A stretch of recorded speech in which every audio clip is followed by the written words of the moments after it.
इस संसार में आने वाला प्रत्येक बालक संपूर्णतः संस्कार रहित होता है। उसके अंतर पर ना किसी अच्छे संस्कार के चिन्ह अंकित होते हैं, ना ही बुरे संस्कार के। अर्थात जन्म से बालक में ना कोई गुण होता है और ना ही कोई दोष। तो ये दोष अथवा गुण किस प्रकार प्राप्त होते हैं? क्या हमने कभी विचार किया है? हमारे अज्ञान में क्या दोष केवल हमारे मन का नहीं? स्वयं विचार कीजिए।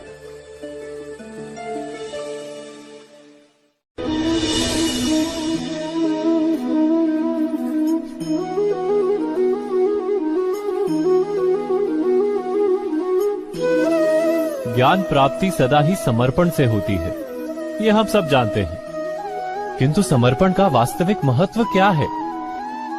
क्या हमने कभी विचार किया? मनुष्य का मन सदा ही ज्ञान प्राप्ति में विभिन्न बाधाओं को उत्पन्न करता है। कभी किसी अन्य विद्यार्थी से ईर्ष्या हो जाती है, कभी पढ़ाए हुए पाठों पर संदेह जन्मता है और कभी गुरु द्वारा दिया गया दंड मन को अहंकार से भर देता है। नहीं, क्या ऐसा नहीं होता? न जाने कैसे कैसे विचार मन को भटकाते हैं और मन की इसी अयोग्य स्थिति के कारण हम ज्ञान प्राप्त नहीं कर पाते। मन की योग्य स्थिति केवल समर्पण से निर्मित होती है। समर्पण मनुष्य के अहंकार का नाश करता है। ईर्ष्या, महत्वाकांक्षा आदि भावनाओं को दूर कर हृदय को शांत करता है और मन को एकाग्र करता है। वास्तव में ईश्वर की सृष्टि में ना ज्ञान की मर्यादा है, ना ज्ञानियों की। गुरु दत्तात्रेय ने तो गाय और श्वान से भी ज्ञान प्राप्त कर लिया था। अर्थात विषय ब्रह्म ज्ञान का हो या जीवन के ज्ञान का या गुरुकुल में प्राप्त होने वाले ज्ञान का, उसकी प्राप्ति के लिए गुरु से अधिक महत्व है उस गुरु के प्रति हमारा समर्पण। क्या ये सत्य नहीं? स्वयं विचार कीजिए।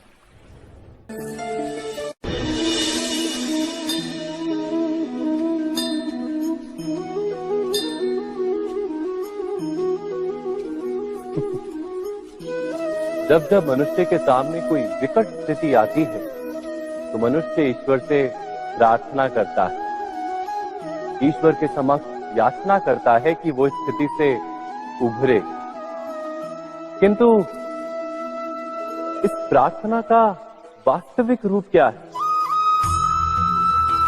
क्या ये हमने कभी विचार किया है? प्रार्थना का अर्थ है अपनी सारी आशंकाएं, सारी चिंताएं, सारे संकल्प विकल्प, अपनी सारी योजनाएं ईश्वर के चरणों पर रख देना। अर्थात अपने कर्म का फल क्या होगा इसकी चिंता ना करके धर्म के अनुरूप कर्म करना,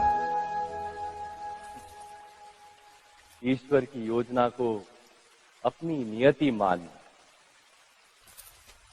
यही प्रार्थना है ना? किंतु ईश्वर की योजना को समझ पाना क्या संभव है? वो योजना तो हमारे कार्यों के परिणाम के रूप में प्रकट होती है सदा ही। किंतु यदि कोई कर्मों का ही त्याग कर दे, क्या वो प्रार्थना है? वास्तव में कर्म ही जीवन और फल के प्रति मोह ना रखना ही सच्ची प्रार्थना। जो प्रार्थना कर्म में बाधा बन जाए, मनुष्य को कार्य ही ना करने दे, वो प्रार्थना है या पराजय? स्वयं विचार की।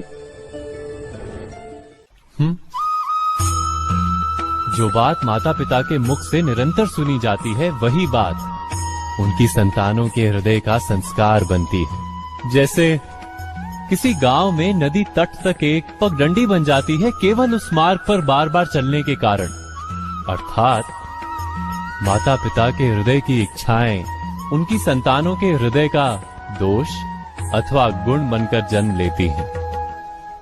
क्या ये सत्य नहीं? पर फिर भी जब उनकी संतानों में कोई दोष दिखाई देता है तो माता पिता आश्चर्य और दुख से भर जाते। माता पिता का हृदय ये प्रश्न करता है कि उनकी संतानों में ये कुसंस्कार आए कहां से। सत्य तो यही है कि माता पिता अपनी संतानों को अनजाने में ही कुसंस्कार के बीज दे देते हैं, जो उनके संतानों की हृदय भूमि पर कुसंस्कार का वृक्ष बनकर उगता है। अर्थात अपनी संतानों को सुसंस्कारी और धर्ममय बनाने की आशा रखने वाले प्रत्येक माता पिता को प्रथम अपने हृदय की इच्छाओं पर अंकुश रखना क्या अनिवार्य नहीं?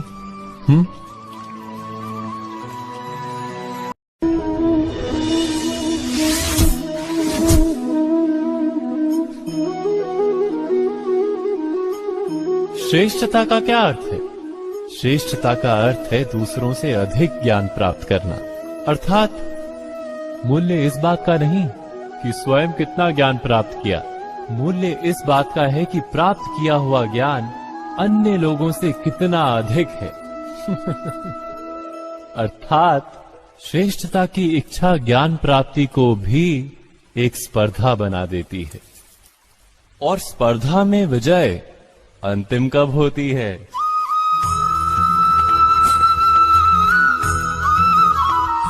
कुछ समय के लिए तो श्रेष्ठ बना जा सकता है, किंतु सदा के लिए कोई श्रेष्ठ नहीं रह पाता। फिर वही असंतोष, पीड़ा और संघर्ष जन्म लेता है। किंतु श्रेष्ठ बनने के बदले यदि उत्तम बनने का प्रयत्न करें तो क्या होगा?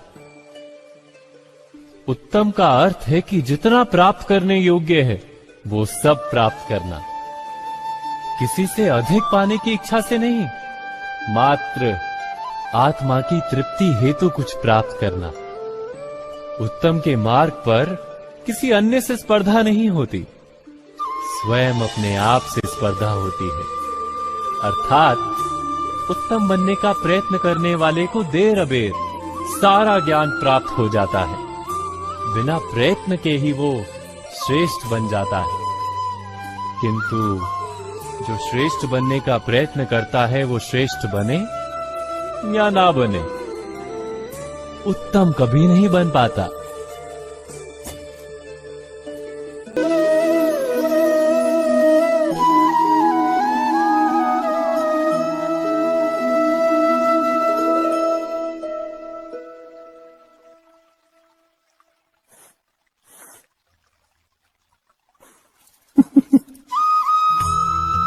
जीवन में आने वाले संघर्षों के लिए जब मनुष्य स्वयं को योग्य नहीं मानता, जब उसे अपने ही बल पर विश्वास नहीं रहता, तब वो सद्गुणों को त्याग कर दुर्गुणों को अपनाता है। वस्तुतः मनुष्य के जीवन में दुर्जनता जन्म ही तब लेती है जब उसके अंतर में आत्मविश्वास नहीं होता। आत्मविश्वास ही अच्छाई को धारण करता है। ये आत्मविश्वास है क्या?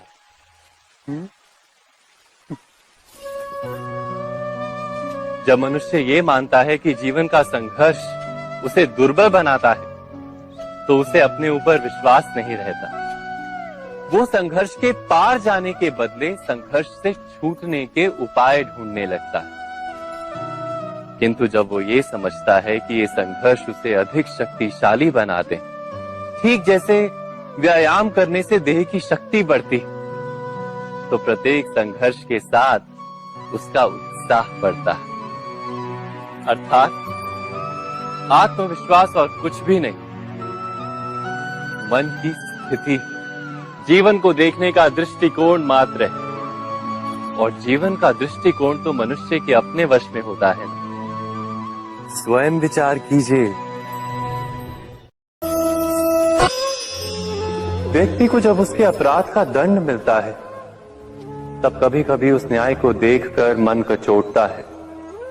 प्रश्न उठता है हृदय में कि जब वो अपराध हुआ था तब व्यक्ति भिन्न था, उसके पश्चात उसने इतने पश्चाताप किए, स्वयं में इतना परिवर्तन किया, फिर उसे दंड क्यों मिले?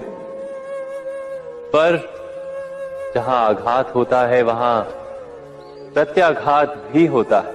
जैसा कर्म वैसा फल।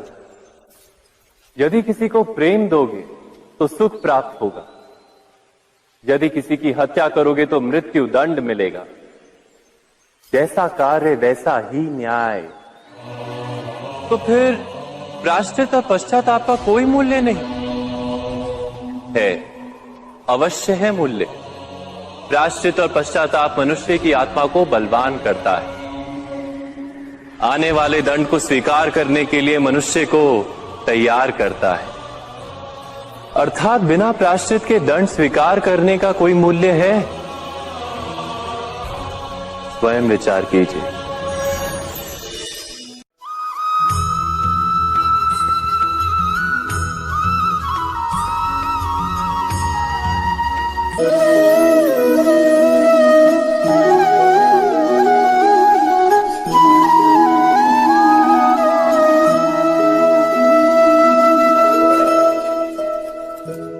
जब किसी व्यक्ति को किसी घटना में अन्याय का अनुभव होता है तो वो घटना उसके अंतर को झकझोर देती।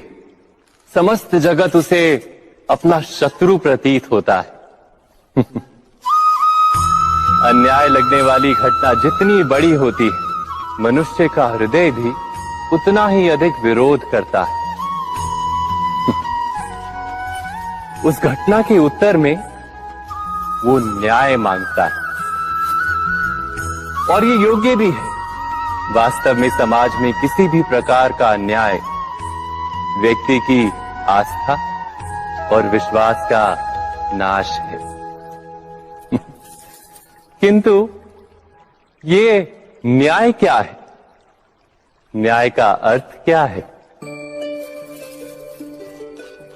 अन्याय करने वाले को अपने कार्य पर पश्चाताप हो और अन्याय भुगतने वाले के मन में फिर से विश्वास जगे समाज के प्रति। इतना ही अर्थ है ना न्याय का। किंतु जिसके हृदय में धर्म नहीं होता वो न्याय को छोड़कर बैर और प्रतिशोध को अपनाता है।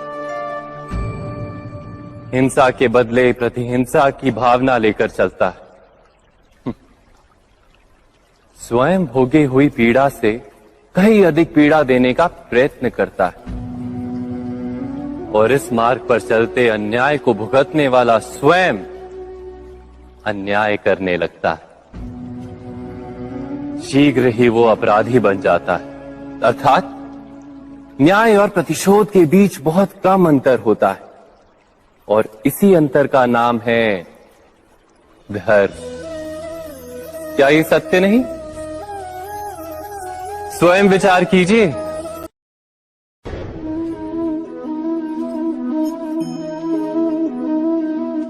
मनुष्य के जीवन का चालक है भय। मनुष्य सदा ही भय का कारण ढूंढ लेता है।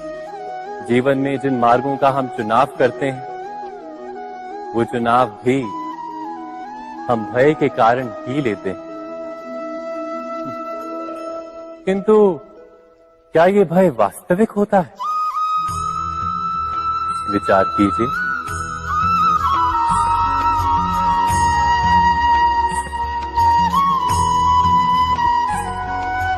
भय का अर्थ है आने वाले समय में विपत्ति की कल्पना। किंतु समय का स्वामी कौन? ना तो हम समय के स्वामी हैं, ना हमारे शत्रु या प्रतिस्पर्धी। समय तो ईश्वर के अधीन चलता है। तो क्या यदि कोई आपको हानि पहुंचाने के लिए केवल योजना बनाता है वो वास्तव में आपको हानि पहुंचा सकता है? नहीं। किंतु भय से भरा हुआ हृदय हमें अधिक हानि पहुंचाता है। क्या ये सत्य नहीं?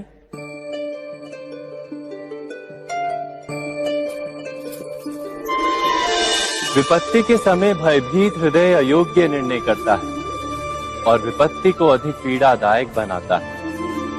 किंतु विश्वास से भरा हृदय विपत्ति के समय को भी सरलता से पार कर जाता है। अर्थात जिस कारण से मनुष्य हृदय में भय को स्थान देता है, भय ठीक उससे विपरीत कार्य करता है। क्या ये सत्य नहीं? स्वयं विचार कीजिए।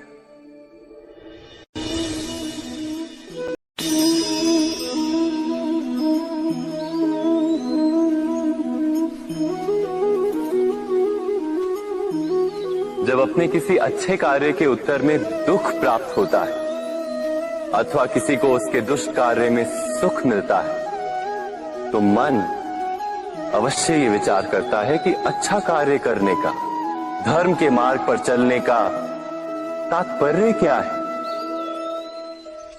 पर दुष्ट आत्मा को क्या प्राप्त होता है ये भी देखिए। दुष्टता करने वाला हृदय सदा चंचल रहता है, अकुलाता रहता है। मन में सदा नए नए संघर्ष उत्पन्न होते हैं। अविश्वास उसे जीवन भर दौड़ाता है। क्या ये सुख? जबकि धर्म पे चलने वाला, अच्छा कार्य करने वाला, सत् चरित्र व्यक्ति का हृदय शांत रहता है। परिस्थितियां उसके जीवन के सुख में बाधा नहीं बनती। समाज में सम्मान और मन में संतोष रहता है सदा। अर्थात अच्छा बर्ताव भविष्य में किसी सुख का मार्ग नहीं। अच्छा बर्ताव स्वयं सुख अथवा बुरा बर्ताव भविष्य में किसी दुख का मार्ग नहीं। अधर्म उसी क्षण दुख उत्पन्न करता है। धर्म से सुख नहीं, धर्म स्वयं सुख है।